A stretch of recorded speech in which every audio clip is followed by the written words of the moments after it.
Il arbore fièrement le costume du Baguette de Locminé et le Gwenadu. Pourtant, Claude est réunionnais.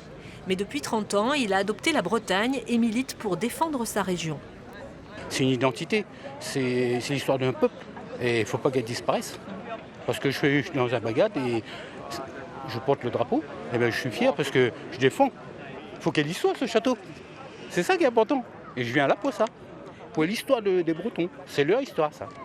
Et cet après-midi encore, ils étaient plusieurs centaines à réclamer le retour de la Loire-Atlantique et du château des Ducs au sein de la Bretagne, avec un objectif prioritaire, l'organisation d'un référendum.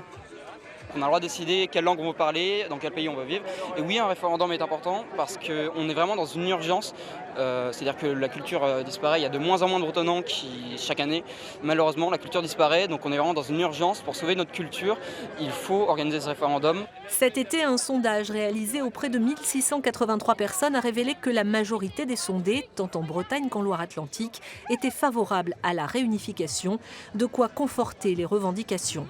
Il y a une forte volonté populaire qui existe depuis très longtemps, en Loire-Atlantique et en Bretagne administrative aussi, pour la réunification de la Bretagne. Il faut que les politiques écoutent la population et que la population aussi s'organise pour s'autodéterminer, en fait, c'est-à-dire de consulter un référendum et décider aujourd'hui de limites institutionnelles. À un moment donné, quand on exprime un avis sur une revendication de rattachement à la Bretagne, et que ce soit écouté. Il y a eu une pétition de lancer, on veut qu'il y ait un référendum. Voilà.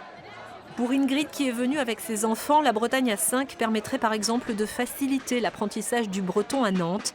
Pour d'autres, l'enjeu va bien au-delà. Les organisateurs ont appelé à une nouvelle manifestation en mars prochain à Rennes, juste avant les municipales.